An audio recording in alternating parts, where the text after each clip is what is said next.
대한민국에 또다시 중동의 큰손이 초대박 계약을 하러 찾아왔습니다. 바로 사우디아라비아인데요. 그런데 그 금액이 무려 30조 원에 이를 것으로 추측하고 있는데 이게 어떻게 된 일인지 자세히 알아보겠습니다. 가장 험악하기로 유명한 중동에서 정상을 꿈꾸는 사우디아라비아는 많은 국방비 비중과 반비례하는 전투력을 보유한 걸로 유명한 나라입니다.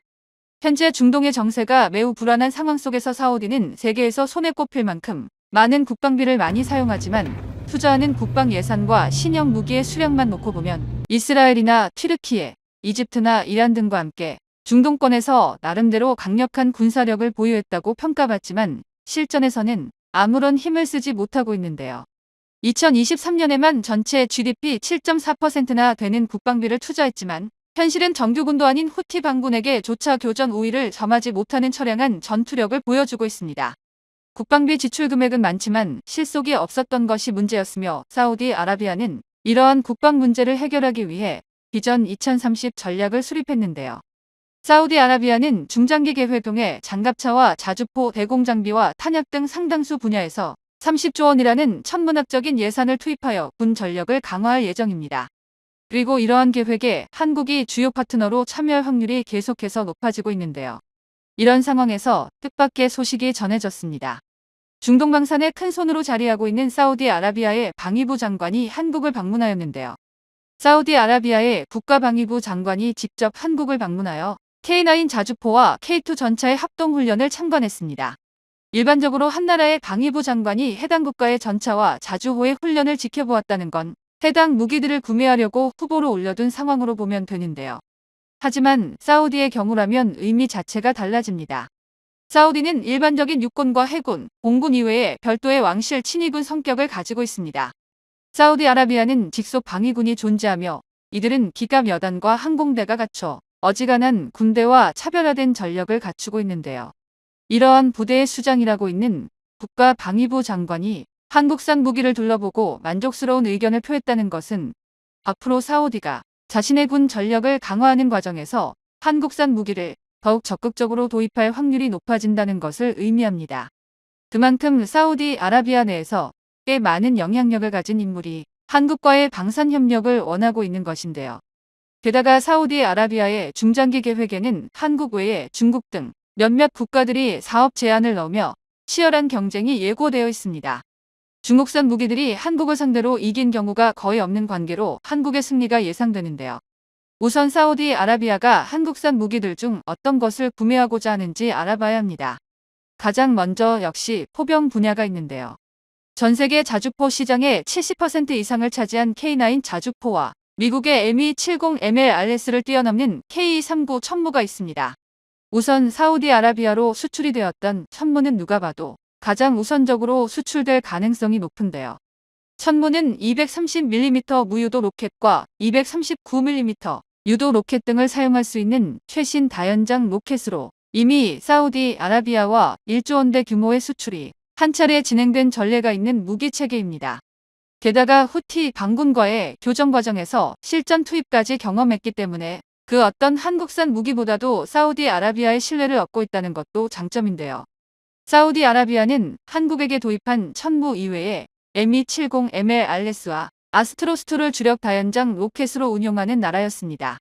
ME-70MLRS는 다연장 로켓의 대표적인 무기체계지만 2003년을 기점으로 생산이 종료된 무기체계이며 개발 국가인 미국도 현재는 하이마스 위주로 전력을 재편하고 있습니다.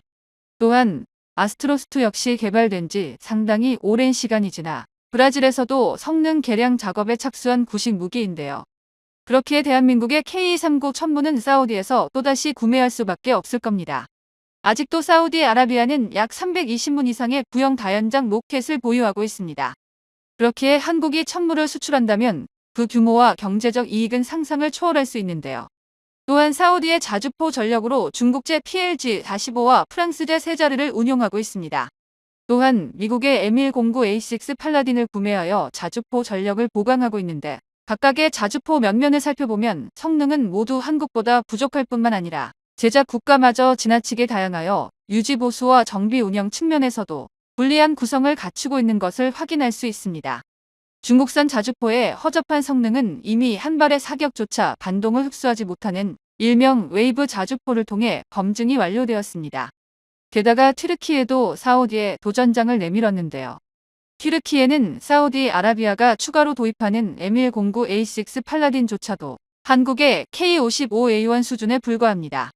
사우디아라비아가 K9 자주포를 대규모로 도입한다면 중구난방으로 운영되던 자주포 체계를 단위로 할 수 있고 M109A6를 비롯한 다른 자주포들보다 더 강력한 화력을 보유할 수 있습니다. 더욱이 후티 반군과의 교전에서 뚜렷한 성과를 보여주지 못하는 사우디아라비아 입장에서 기존의 화력 체계보다 더 강력한 K9은 분명 충분한 구매 메리트가 있는데요. 한국의 명품 지대공 미사일인 천궁2 역시 추가 수출에 박차를 가하고 있습니다.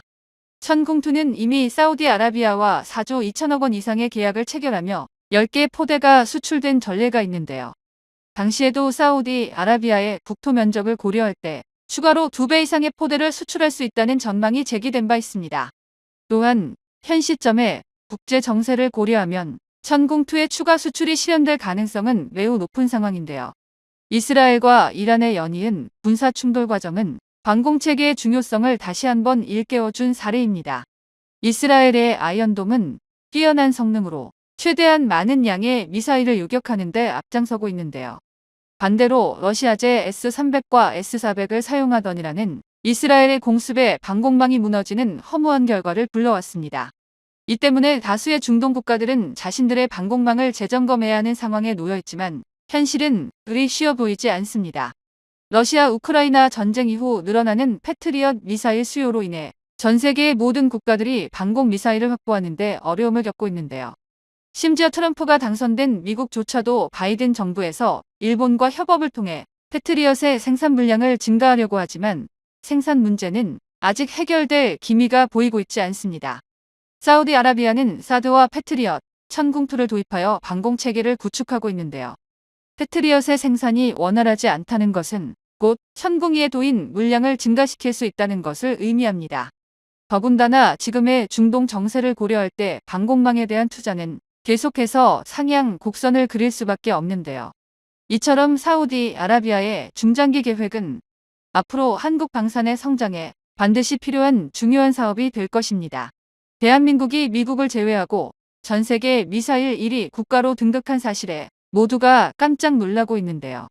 바로 그 주인공이 집속탄인데 단 한 발만으로도 수백 미터 반경을 초토화 가능한 악마의 무기로 이름이 높습니다.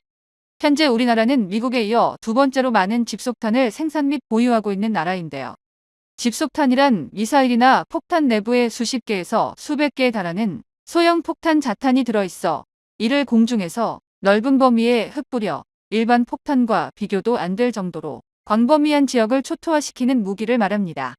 게다가 최근 중동의 사우디가 한국 방산 분야에 손을 잡은 이유도 바로 이 집속탄 때문이라고 해 놀라움을 주고 있는데요.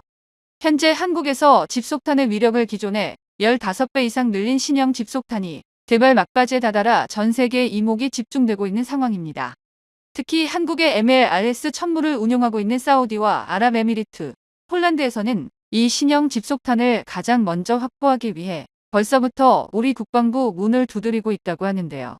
사우디군은 한국에서 도입한 천무 다연장 로켓으로 후티 반군을 맹폭격하며 한국 무기의 위력을 똑똑히 선보였는데요. 후티 반군에게 주둔지를 기습당하며 다수의 사상자가 발생한 사우디군은 보복을 위해 사우디 국경에서 약 80km 떨어진 곳에 있는 후티 반군의 본거지를 폭격했습니다. 그런데 이때 880km 사거리를 가지고 정밀 타격이 가능한 천무 다연장 로켓이 투입돼 첫 실전을 전 세계에 보여주었는데요. 국지적 도발을 삼던 후티 반군은 천무에 미친 폭격 이후 기가 질려 정면으로는 공격하지 못하고 있는 상황이 연출되고 있습니다. 지금 수준에서도 충분히 강력한 천무이지만 사우디에서 여기에 만족하지 못하고 천무의 가장 위력이 큰 미사일인 KTSSM 지대지 전술탄도 미사일까지 요구하고 있는데요. 미군의 에이테킴스를 대체하기 위해 개발된 KTSSM은 약 180km 사거리를 가지고 있으며 지하까지 관통이 가능한 침투 관통형 열압력 탄두를 탑재하고 있어 북한의 장사정포 갱도 진지와 벙커를 파괴하는 데 최적화된 미사일입니다. 원래 한국군은 KTS-SM2부터 천무에서 운용할 계획이었지만 천무를 수입한 아랍에미리트의 요청으로 천무에도 사격이 가능하도록 개량이 이루어졌고 폴란드와 사우디의 KTS-SM에서 운용이 가능한 개량형 천무가 수출되었는 게 확인되었는데요. 그리고 얼마 전 기존 KTS-SM1에서 사거리와 위력을 크게 늘린 개량형 모델 KTS-SM2의 완성이 코앞으로 다가왔다는 소식이 전해지며 기존 천무 도입국들은 서로 도입하기 위해 줄지어져 있는 상황입니다. KTS-SM2의 개발이 진행 중이라는 것은 이전부터 알려진 사실이었지만 지난 6월 국방과학연구소에서 진행한 설명회에서 KTS-SM2의 시제품 개발 착수가 발표되며 KTS-SM2 개발이 완성 단계에 도달했다는 사실이 드러났습니다. 사거리를 기존의 180km에서 300km까지 늘린 KTS-SM2는 북한의 거의 전 지역을 사정권에 두는 것이 가능하며 기존의 열압력 탄도는 물론이고 보폭 탄도와 집속 탄도까지 탑재할 수 있어 완전히 다른 미사일이라고 해도 과언이 아닌데요. 기존 천무의 집속탄인 KM-26 227mm 로켓의 경우 650개의 자탄을 탑재하고 있어 단 한 발의 살상 반경이 무려 축구장 4개 크기 면적과 맞먹습니다. 그리고 직경이 600mm 늘어난 만큼 탄도 중량이 크게 늘어난 KTS-SM2의 경우 최소 살상 반경이 여의도 면적과 맞먹을 것으로 추정되고 있는데요. 기존의 KTS-SM 미사일은 등장했을 당시에 충격적일 정도로 높은 명중률을 보여주며 세계를 놀라게 만들었습니다. 7개 국가의 해외 평가단 앞에서 이루어진 첫 시험 사격에서 지상 고정 표적에 카메라 눈을 정확히 맞추는 명중률을 보여주며 해외 군사 관계자들에게 믿을 수 없다는 찬사를 받았었는데요. 기존에도 뛰어난 명중률을 보여주었지만 개량형인 KTS-SM2에서 차세대 GPS가 탑재되어 더욱 정밀한 유도 능력을 가지게 되었습니다. KTS-SM의 가장 큰 장점은 위력도 명중률도 사거리도 아닌 바로 가격에 있다고 할 수 있는데요. 비교적 저렴하다는 토마호크 미사일도 한 발에 150만 달러, 약 20억 원을 호가하는 지금 KTS-SM은 한 발에 50만 달러, 한화로 6억 7천만 원이라는 매우 저렴한 가격을 가지고 있으며 KTS-SM2 역시 비슷한 가격대로 양산될 예정입니다. 한 발에 82만 달러인 에이테킴스보다 훨씬 저렴한 미사일인데요. KTS-SM의 가격이 이토록 저렴할 수 있는 이유는 복잡한 고도의 미사일 기술이 적용된 고가의 현무 시리즈와 달리 북한의 장사정포 물량에 맞대응하기 위해 말 그대로 비처럼 퍼부을 수 있도록 절충형으로 제작된 미사일이 때문인데요. 이를 위해 미국의 허가를 받아 제밍에 강력한 군용 GPS 칩을 장착했고 덕분에 관성항법 장치와 같은 다른 유도 장치들을 비교적 저렴한 것으로 사용하여 원가를 대폭 절감할 수 있었습니다. KTS-SM2는 저렴한 가격으로 대량 양산이 가능하며 별도의 발사대가 아닌 대량으로 배치된 모든 천무에서 운용 가능한데요. 그렇기에 KTS-SM2는 개발이 완료되는 즉시 사우디와 아랍에미리트, 폴란드 등 기존 천무 도입국들의 수출이 확정되어 있습니다. 전쟁이 지속되고 있는 상황에서 천무를 비롯해 KTS-SM까지 앞으로 한국산 무기의 수요는 계속해서 늘어날 예정인데요. 뛰어난 품질과 멈추지 않는 혁신으로 유럽과 중동에 깊게 뿌리내리고 있는 한국 방산이 세계 방산의 거목으로 거듭나기를 고대해 봅니다. 미국의 트럼프 대통령이 드디어 최악의 수를 꺼내 들었습니다. 불안한 국제정세 속에서 사우디를 향해 손을 내밀면서 러시아를 비롯해 공산 진영에 큰 파장을 일으켰는데요. 트럼프는 사우디에 F-35 전투기를 팔 수도 있다면서 증산을 요구하였습니다. 그러면서 한국과 관련된 발언을 했다고 하는데요. 사우디에서는 F-35 전투기와 한국의 KF-21 전투기 중에서 큰 고민에 빠졌다고 하는데 자세한 내용 알아보겠습니다. 지난달 26일 유럽 바티칸에서 프란치스코 교황의 장례식이 있었습니다. 그 자리에 세계 지도자 역할을 담당하는 트럼프를 비롯해 많은 해외 국가 수장들이 참석했었는데요. 여기에서 뜻밖의 사진이 한 장 공개되었습니다. 트럼프 대통령과 우크라이나 젤렌스키 대통령이 테이블도 없이 의자만 2개 놓고 서로 마주 앉아 대화를 하는 모습이었는데요. 우크라이나 대통령실에서는 지난달 30일 광물협정 체결을 발표한 결정적인 계기가 바로 교황의 장례식장에서 양국 지도자들이 서로 독대를 하는 상황에서 결과물이 나왔다고 전했습니다. 당시 독대는 26일 오전 프란치스코 교황의 장례식이 열리기 조금 전에 바티칸의 성 베드로 대성당에서 단 15분간 진행됐습니다. 러시아의 전쟁 책임 거론을 거렸던 도널드 트럼프 미국 행정부가 광물협정 체결 발표문에 러시아의 전면 침공이라는 표현을 넣기로 한 데에는 당시 독대가 영향을 줬을 수 있다는 관측이 나오고 있습니다. 당시 독대는 교황 장례식 전후에 트럼프 대통령이 젤렌스키 대통령을 만날 용의가 있다는 신호를 받은 젤렌스키 대통령이 면담을 추진키로 하면서 이뤄진 것으로 알려졌는데요. 젤렌스키 대통령은 트럼프 대통령에게 전쟁을 끝내기 위해 우크라이나가 양보를 하는 것 자체는 두렵지 않지만 그렇게 하려면 강도 높은 안전보장이 있어야 한다고 말했습니다. 그러면서 트럼프 대통령은 말을 듣지 않는 러시아의 푸틴을 협상 자리에 끌고 오기 위해 사우디를 끌어들였습니다. 우선 사우디가 그토록 갖고 싶어하는 F-35 전투기를 판매할 수도 있다는 달콤함 솜사탕 같은 발언을 하였고, 이에 사우디에서는 곧장 석유 증산을 발표한 것입니다. 미국에서는 사우디에게 F-35를 포함한 미국산 방산, 무기 144조 원치를 판매하겠다고 발표하기도 했는데요. 그리고 국방장관인 헤그세스가 이란을 향해 강경 발언을 쏟아냈습니다. 헤그세스 국방장관은 이란에게 경고를 보냈습니다. 우리는 당신들이 후티족에 대한 치명적인 지원을 하고 있다는 사실을 알고 있다. 우리는 당신들이 뭘 하는지 정확히 알고 있다. 당신들은 미군의 역량을 알고 있고 경고를 받았다. 당신들은 우리가 선택한 시간과 장소에서 결과에 직면하게 될 것이다. 이와 같은 문장은 굉장히 호전적이며 사우디의 마음에 쏙 드는 문장이 아닐 수가 없습니다. 그러자 사우디에서도 곧장 석유를 증산 결정하면서 국제유가가 급락하였습니다. 그 결과 4년 만에 국제유가는 최저를 기록하기도 했는데요. 우선 사우디가 석유를 증산하게 되면 국제유가가 떨어지고 러시아에서는 몸이 다를 수밖에 없습니다. 전쟁을 종식했다는 명예를 원하는 트럼프는 푸틴에게 끌려다니기 쉬운 상황이었는데요. 유가를 단기간에 폭락시켰으니 이제는 판이 달라졌습니다. 푸틴은 빠른 시일 내에 협상장에 나와야 할 수밖에 없어졌는 겁니다. 또다시 푸틴이 말을 안 듣는다면 국제유가를 또 폭락시켜 러시아 경제에 타격을 줄 것이기 때문인데요. 한편 사우디에서는 이제 고민에 들 수밖에 없게 되었습니다. 그토록 바라던 5세대 전투기인 F-35를 도입할 수 있게 되었기 때문인데요. 하지만 그와 함께 고민에 빠지기도 했습니다. 지금 당장은 미국의 대통령이 트럼프로 당선된 지 얼마 되지도 않았지만 또다시 정권이 교체가 된다면 F-35 전투기를 확실히 받기도 전 취소를 할 수도 있습니다. 트럼프 1기 집권 시에도 F-35 도입을 결정했으나 바이든 정권이 들어서자 없었던 일이 되어버렸던 전례가 있었기 때문입니다. 게다가 F-35의 킬스위치 논란이 있었던 것도 사실이기에 고민을 안 할 수가 없는데요. 현재 사우디가 F-35를 대체할 차세대 전투기 도입 역시 논의하고 있는 국가가 있습니다. 바로 대한민국인데요. 한국이 만들어낸 걸작 KF-21의 가장 유력한 도입 후보가 바로 사우디였기 때문입니다.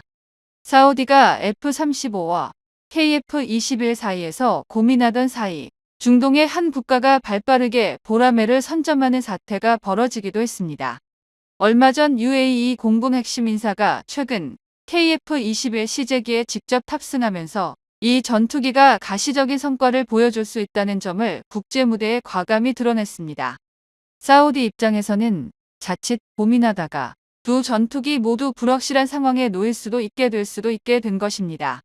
한국에서도 인도네시아라는 불확실한 카드를 배제하고 확실한 협업할 국가를 찾고 있었고 중동의 석유 부국들은 강력한 카드가 될 수가 있습니다. 그도 그럴 것이 사우디나 UAE의 재정력, 중동 시장에서의 영향력, 그리고 군대와 의지 등은 한국으로 하여금 굳이 인도네시아에 매달리지 않아도 되겠다는 확신을 주는 요소가 되었습니다. 인도네시아는 단순히 개발비만 납부하지 않은 게 아니라 기술 이전 범위나 시제기 수령 등 여러 요구사항을 쏟아내 왔습니다. 한국산 전투기들은 사우디아라비아, UAE, 쿠웨이트 등 아랍권 지역에서 400대 이상의 잠재 수출 가능성을 띠며 주목받고 있는데요.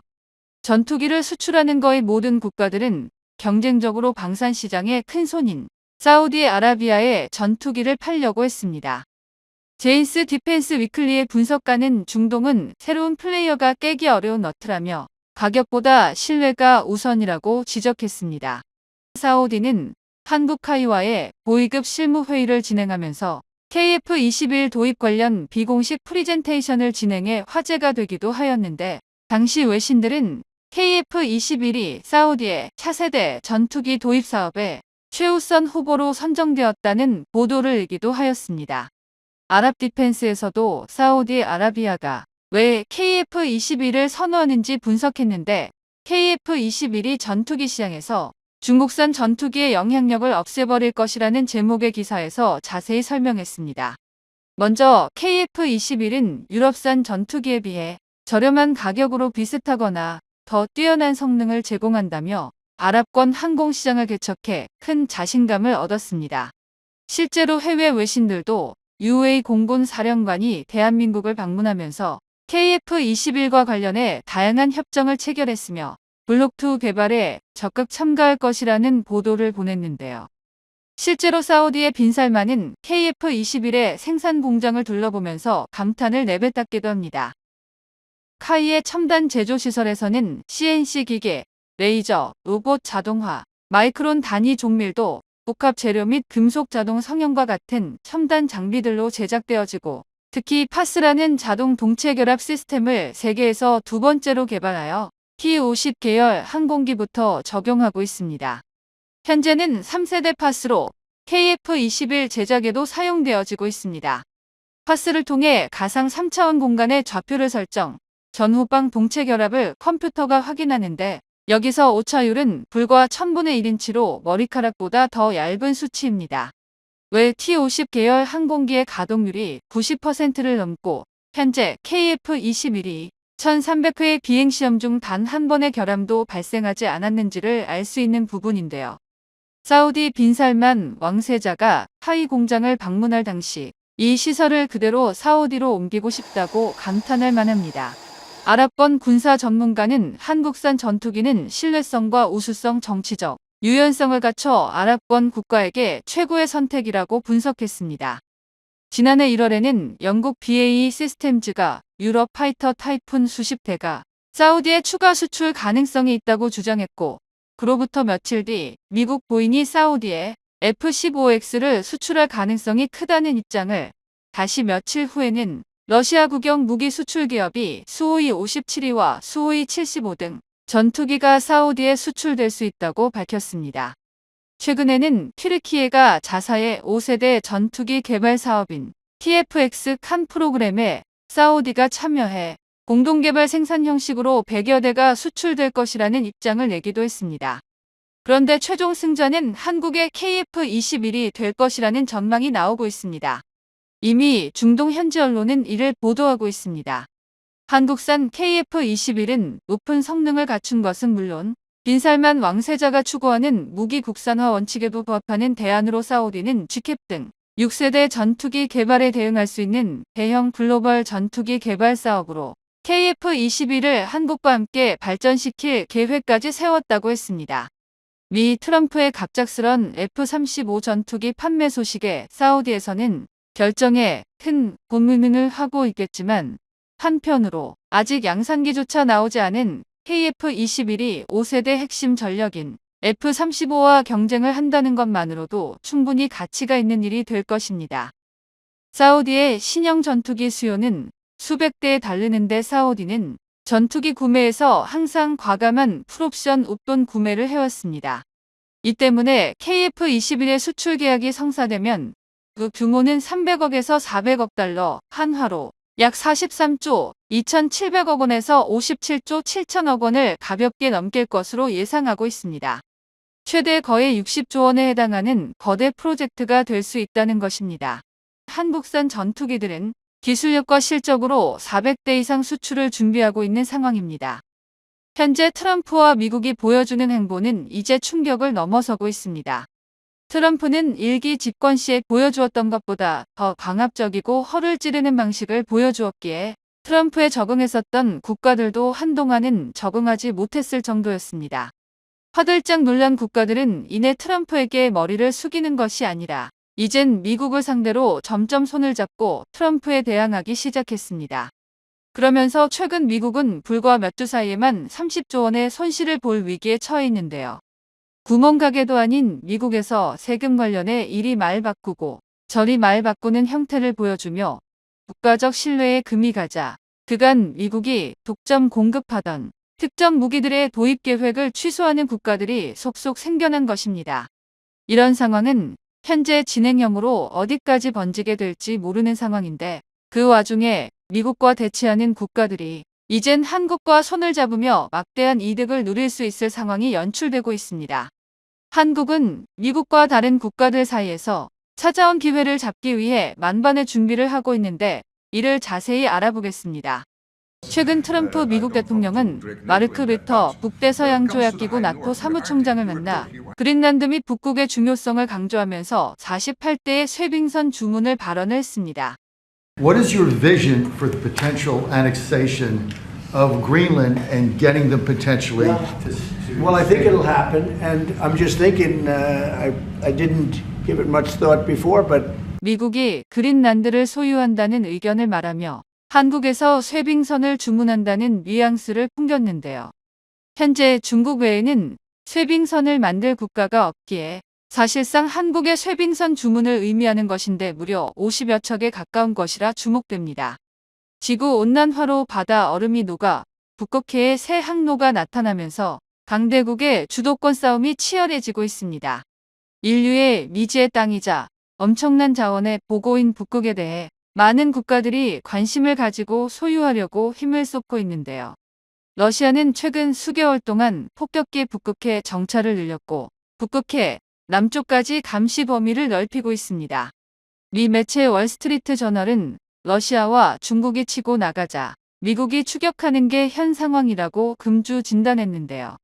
북극해는 과거의 천연 자원 채굴을 위해 다수 국가가 비교적 평화롭게 협력하는 광활한 해역이었습니다.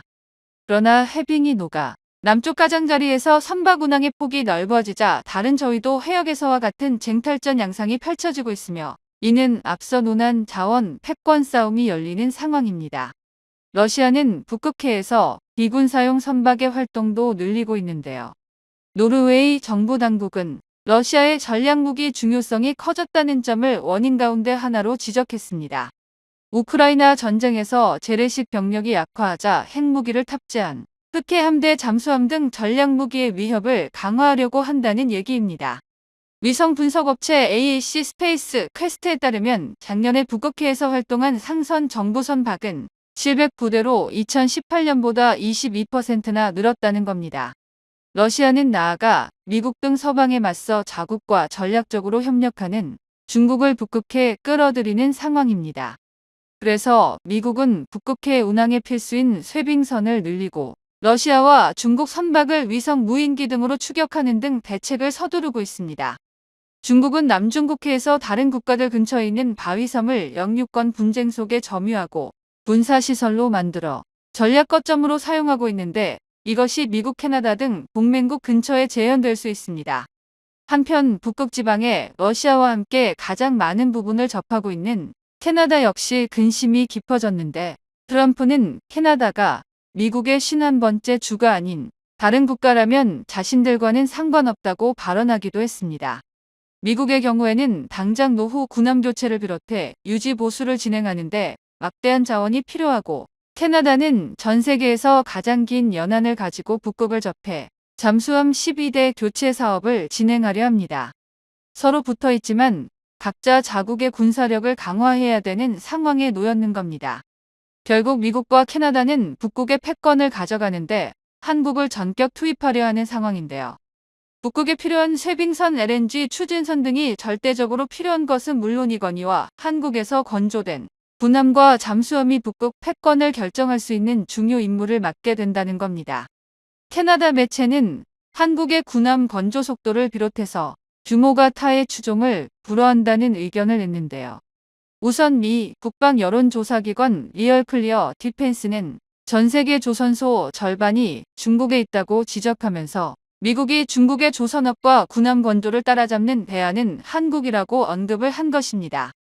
캐나다 역시 80조 원의 잠수함 교체 사업에서 한국과 일본의 잠수함 업체를 비교하고 있습니다.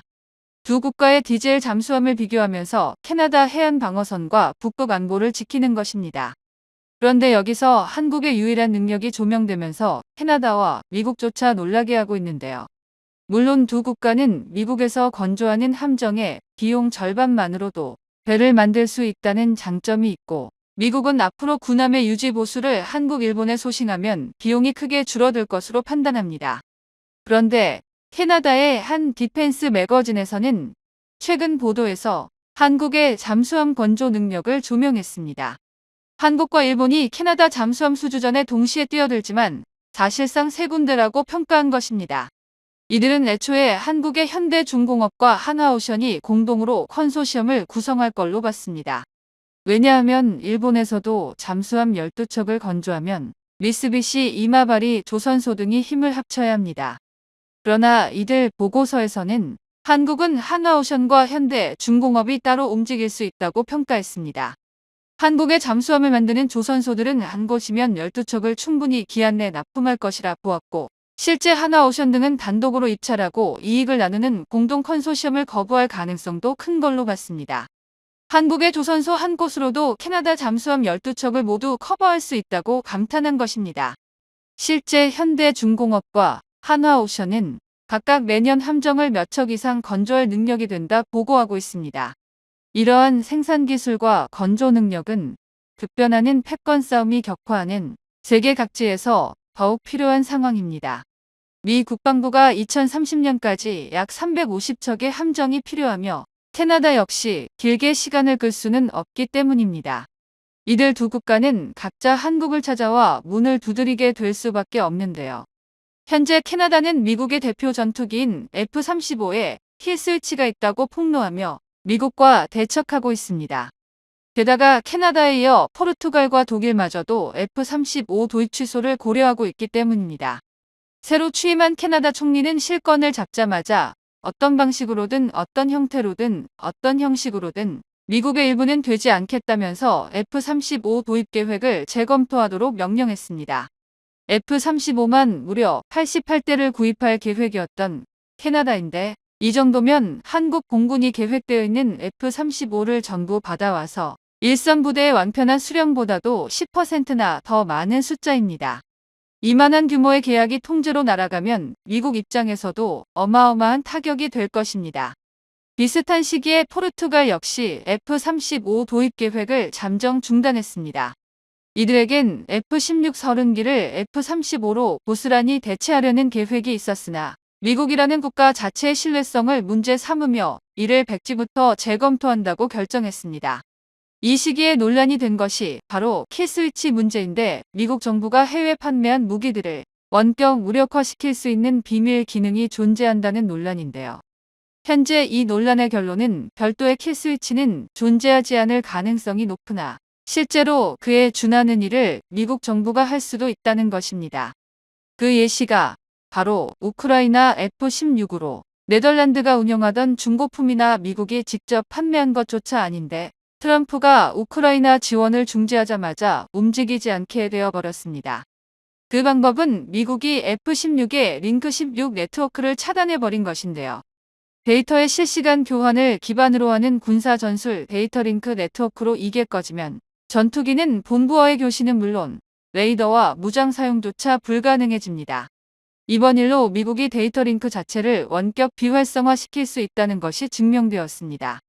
과연 그게 F-35라고 해서 다를까 싶은데요.